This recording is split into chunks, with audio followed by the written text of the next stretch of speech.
wow, it's pretty beat up, but it's still an amazing card. It's a good card to sell. But how do I describe it, right? I can't just show a picture of it and call it heavy played and that's it. Hey you all, I'm Chase with TCG Bulk Kings, where every card has value. Yes, even this horned turtle from Portal. I got a quick video for you today. Just wanted to share a solution for a little problem I've had come up. Thought you might also get some help from it as well. Probably best if I just show you what's going on. I've been listing cards on my website and on eBay that are below near mint. The reason I'm not putting those on TCG Player is because I have more issues with customer service when I put below near mint cards on TCG Player. I don't know if this is an experience other people have had, but it's an experience that I've had, and I just get a lot less customer service issues when I only list near mint cards there, but then I need something to do with the below near mint. And the reason that comes up, I believe, is that wear on cards makes them not fungible anymore. Like a near mint card and another near mint card, no matter what kind of trading card it is, if they're identical and their condition is near mint, you could swap them out and it's exactly the same, barring like serialized things and stuff like that.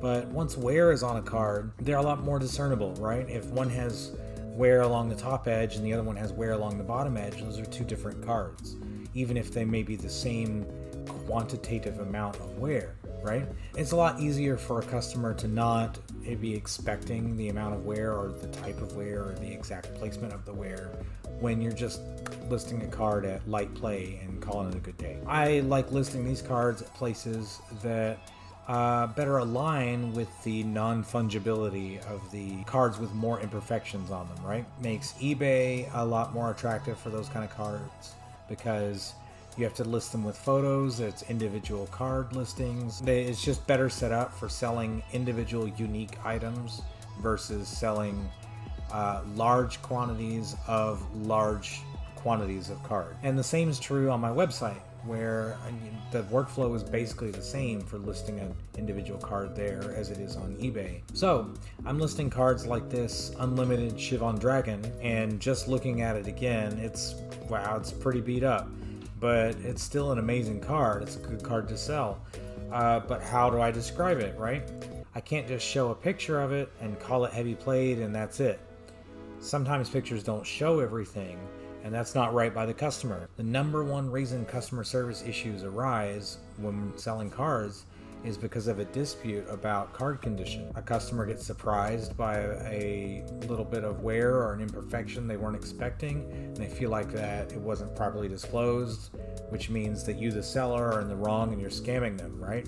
So what's my solution for that? Well, on these listings on my website and on eBay, I need to describe all of these imperfections. For a while, I've just been giving it an ad hoc description of the imperfections off the cuff as I'm writing out the copy for the listing. I felt like that wasn't very systematic. It wasn't easy to duplicate every time. It was a sit down and think about it the whole time process, and that's just not what I'm about. I'm about making a process for everything that makes things easier on my brain, because my brain doesn't need to be 100% solely focused on coming up with that process every single time. I just wasn't really giving a very good description, very detailed description, and my way of fixing that is that I've written myself a little template. It's just a simple table. I'm showing it here.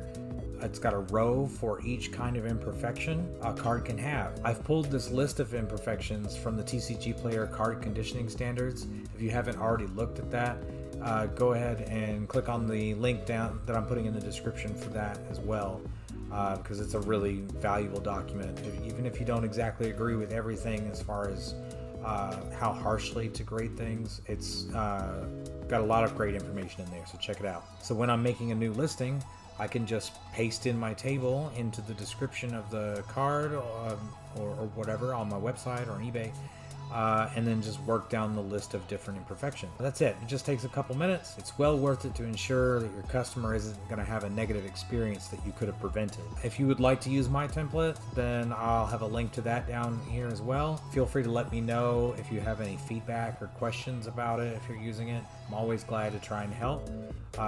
If there's improvements that can be made, please tell me. I would like to make them, and I'll add them back in later. If you'd like to see the collection that this Shivan Dragon and a bunch of other great cards came out of, then click on this video right up here, and then this one over here if you don't want to watch that, and watch this one, which should be something else that's interesting for you.